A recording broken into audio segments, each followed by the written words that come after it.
Electric field, part 5. We're going to talk about the field lines and the electric spectrum.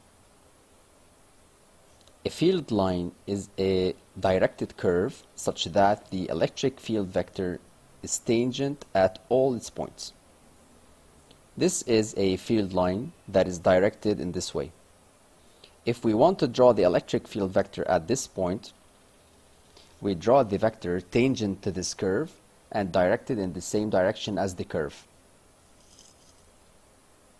Similarly, we draw the electric field vectors here and here. Now what about the electric spectrum? The electric spectrum is the set of two or more field lines. Here we have a set of 3 field lines.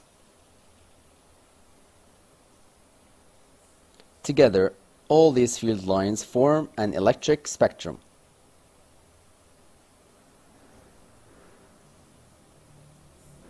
Here we have 2 electric spectra.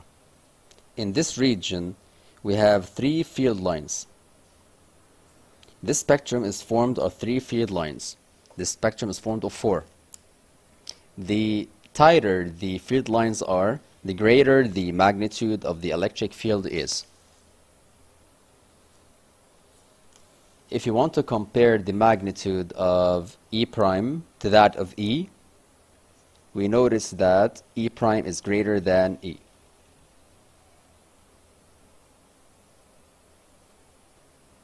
Let's study some particular electric spectra.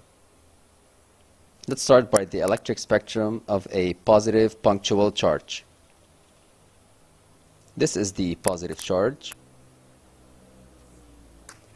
If we choose a point here, this point is in the electric field created by this charge. Let's represent the electric field vector here.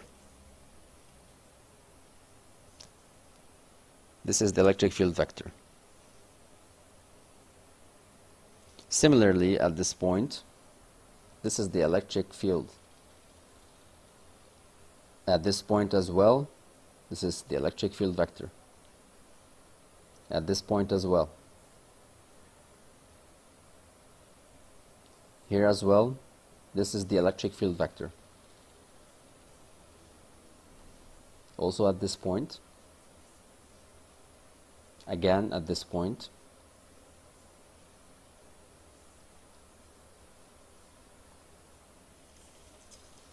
This is the field line. The electric field vector at all of its points is tangent to the field line. The field line is in this direction. Here's another field line oriented in this direction. Also, this is another field line oriented in this direction. Here as well. This is also a field line oriented in this direction. This is a field line oriented in this direction. All these field lines form the electric spectrum of this charge. The electric spectrum of this charge is the set of concentric semi-straight lines centered at the charge and oriented away from the charge. Similarly, we can verify that all the field lines here, here, and here are oriented like this. Each field line is a semi-straight line oriented towards the charge Q.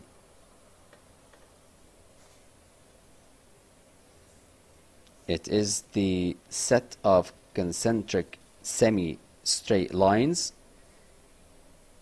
whose center is Q and oriented towards Q.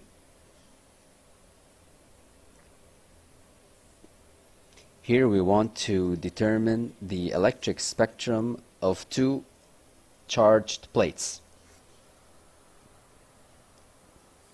At this point, the electric field vector is perpendicular to the plates and is oriented from the positive plate to the negative one.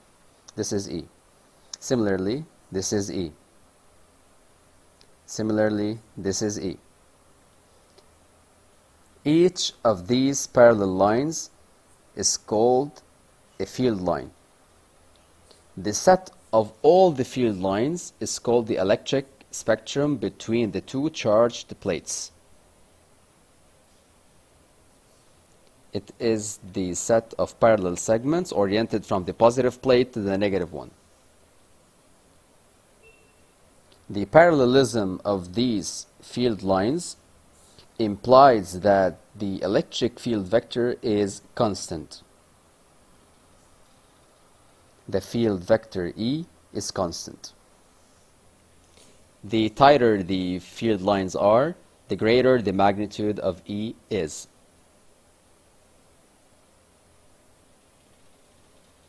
Let's observe experimentally a materialization of the electric spectrum between two charged plates. The experiment contains a beaker with two parallel plates in which we put some oil in it. The plates are separated by a certain distance. The plates are connected to a DC generator of 5,000 volts. We're going to sprinkle some semolina grains between the two parallel plates.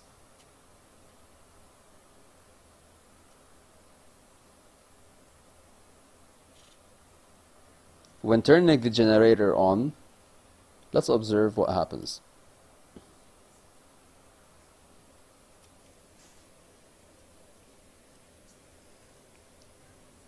The semolina grains will start arranging according to the field lines.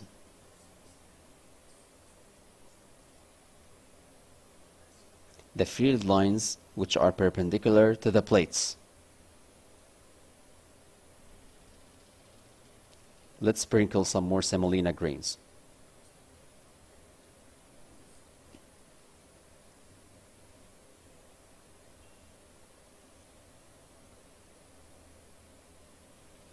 The semolina grains will become arranged in a way that they become perpendicular to the plates.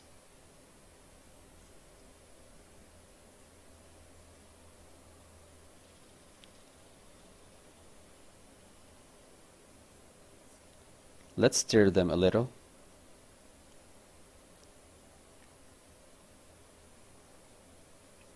Notice how the semolina grains will distribute along the field lines.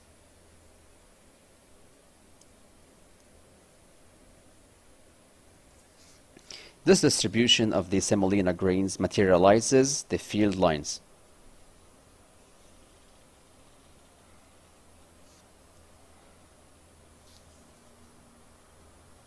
Let's add some more grains. We notice that the grains distribute according to the field lines and become perpendicular to the plates.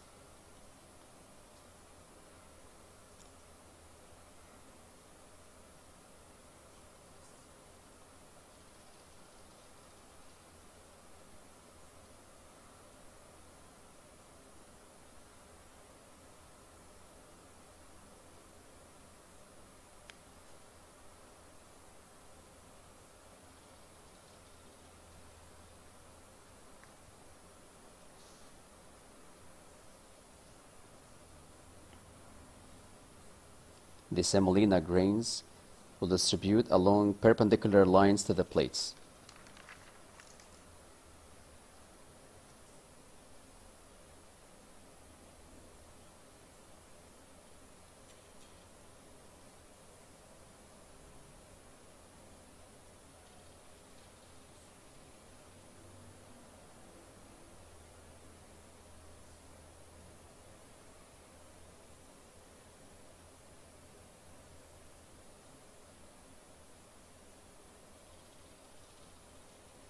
Interpretation.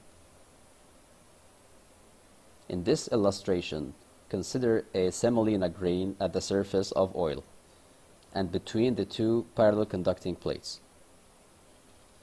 When the plates are subjected to an electric voltage, an electric field E appears between the plates. The electric forces F- and F+ act respectively on the negative charge, the electrons, and the positive charge, the proton. the electrons will move inside the grain and reach its extremity. An opposite charge will accumulate on the opposite side of the grain. At the extremities of the grain, the electric forces F- and F+ constitute a force couple that is capable of rotating the grain around its center to reach equilibrium in the direction of the electric field E. According to this interpretation, the semolina grains will be arranged on a line that is perpendicular to the plates, materializing the electric spectrum between the plates.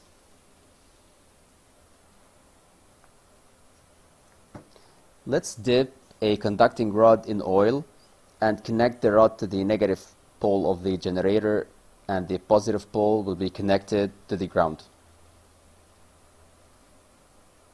We're going to sprinkle some semolina grains on the surface of the oil.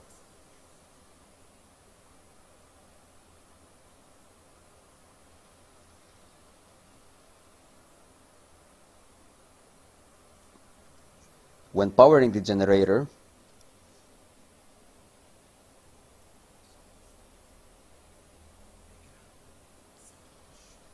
the grains will approach the rod since the rod is negatively charged. It is clear that the grains will align on straight lines passing through the rod.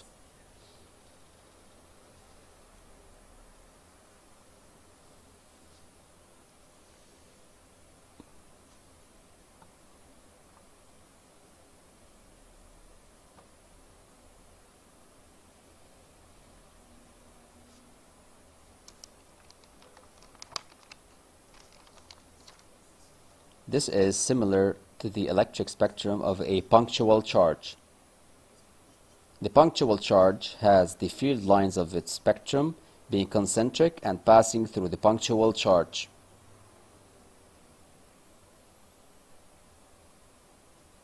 We can clearly see that the semolina grains will be arranged on lines that are concentric with the point of contact of the rod with oil. Let's add some more grains to see it better.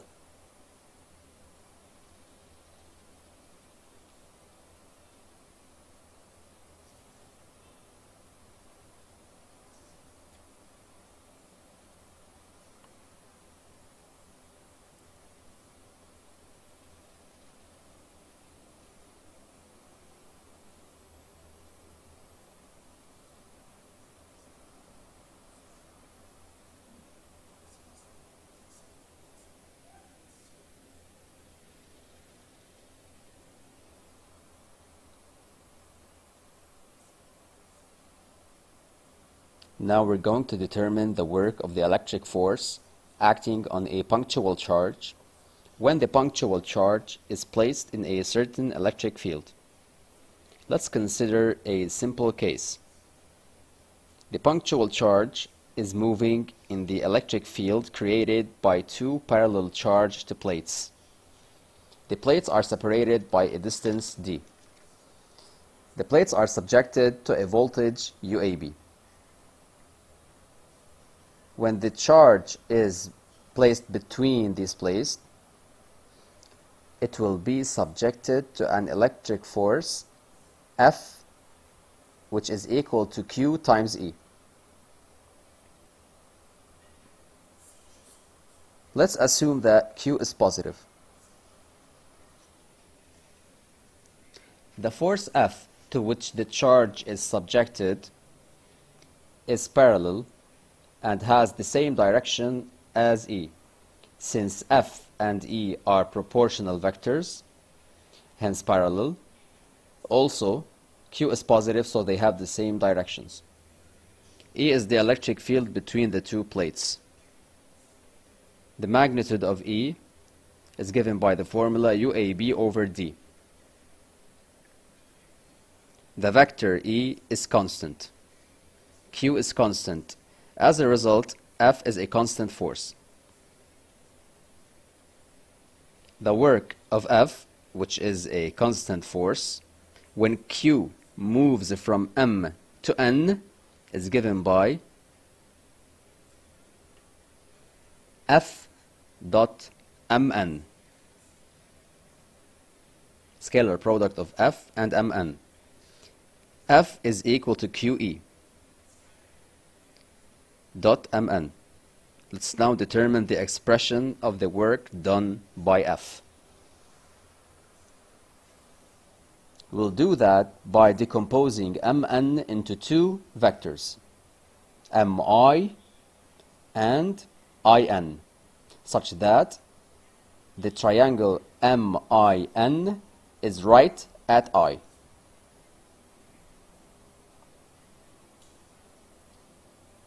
So we write QE dot, replace Mn by Mi plus In.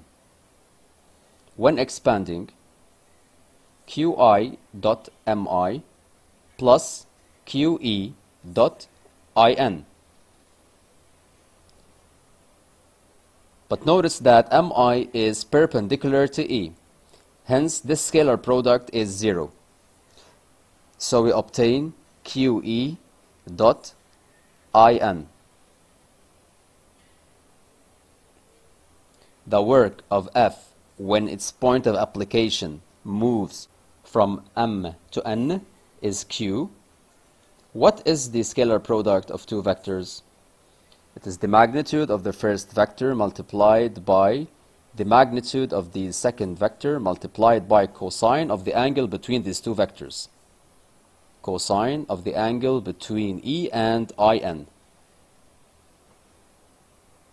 Note that E and In have the same direction, and as a result, the angle between them is 0. Q. E is UAB over D times In is equal to D, the distance. Hence, by simplifying D, we obtain Q times UAB. But the voltage between A and B is equal to that between M and N. So we obtain QUMN. This is the work of the force F when its point of application moves from M to N. This formula is directly applicable. No matter what situation the punctual charge is found in.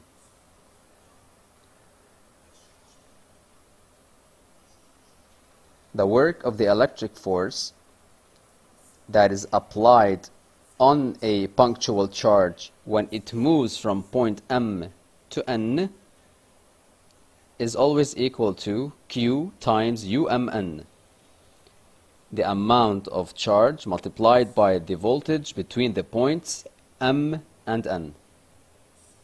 This is a general formula.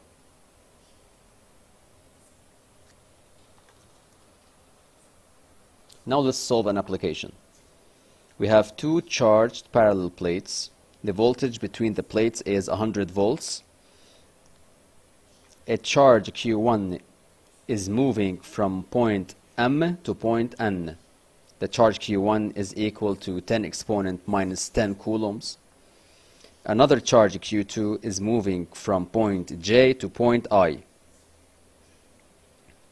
We need to find the work of the electric force acting on Q1 when it moves from M to N. The work of the electric force is Q1 multiplied by UMN.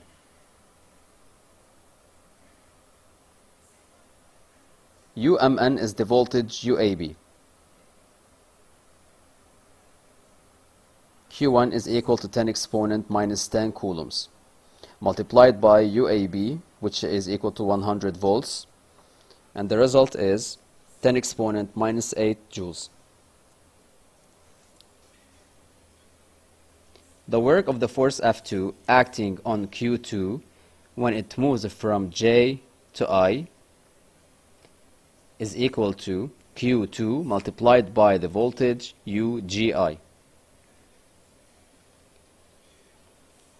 Uji is the voltage UBA. So the charge is equal to minus 6 times 10 exponent minus 12 coulombs multiplied by minus 100 volts. UAB is 100 volts, hence UBA is equal to minus 100 volts. The result is equal to 6 times 10 exponent minus 10 joules. Note that both works are positive, hence they are motive works. In the second application, we have two parallel plates separated by a certain distance. The plates are subjected to a voltage UAB equals to 120 volts. An electron exits plate B from point M without initial speed. The electron moves under the action of an electric force towards plate A. The charge of the electron is minus 1.6 times 10 exponent minus 19 coulombs. E is the elementary charge. That is to say, its value is 1.6 times 10 exponent minus 19 coulombs. The electron's mass is given by 9.1 times 10 exponent minus 31 kilograms. In part A, we need to calculate the work of the electric force acting on the electron when it moves from M to N. Applying the formula, the work of the electric force applied on the electron when it moves from point M to point N is given by Q times UMN.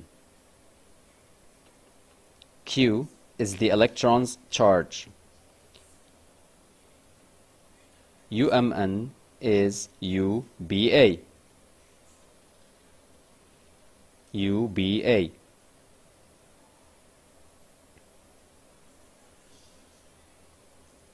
The electron's charge is minus 1.6 times 10 exponent minus 19 coulombs. We have UAB 120 volts, hence UBA is equal to minus 120 volts. Minus 120 volts. As a result, the work of the force F between M and N is equal to 1.92 times 10 exponent minus 17 joules. This is the work of the electric force applied on the electron when it moves from M to N. Part B. The electron leaves plate B with a negligible speed. Determine its speed at the instant of its impact with plate A at point N. When it reaches point A at point N.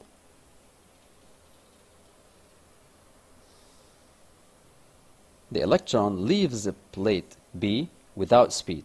That is to say, the speed of the electron as it leaves B at M is approximately 0. How much is the speed V at N? We use the kinetic energy theorem. The kinetic energy theorem will be applied on the electron. The system is the electron. What are the forces acting on the electron?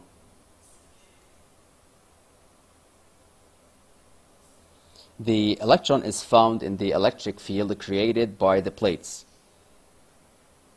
This is the electric field created by the plates. The electron is a charge. Hence, a charge placed in an electric field will be subjected to an electric force. Let's call this force F. F is the electric force. The electron is subjected to an electric force F. The second force is mg, which is the weight of the electron. But the weight of the electron is negligible. This is given in the question. Hence, the only force acting on the electron is the electric force. The kinetic energy theorem says that the variation in the electron's kinetic energy when it moves from point M to point N is equal to the sum of the work of the forces acting on the electron when it moves from M to N. Then delta Ke is the final kinetic energy, or the electron's kinetic energy at N, minus the electron's kinetic energy at M. This is equal to the work of F between M and N. The weight is negligible.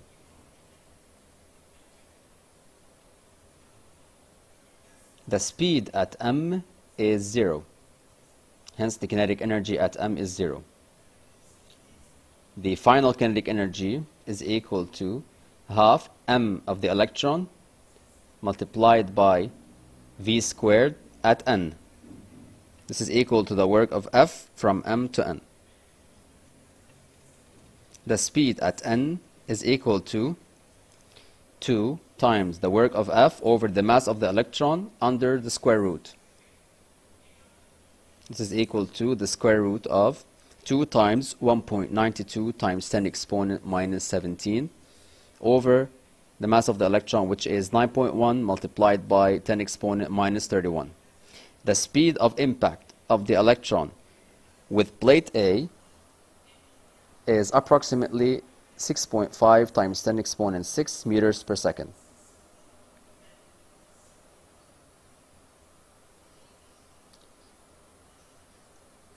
The speed of this particle is very large, but it is accepted since it is less than the speed of light, which is equal to 3 times 10 exponent 8 meters per second.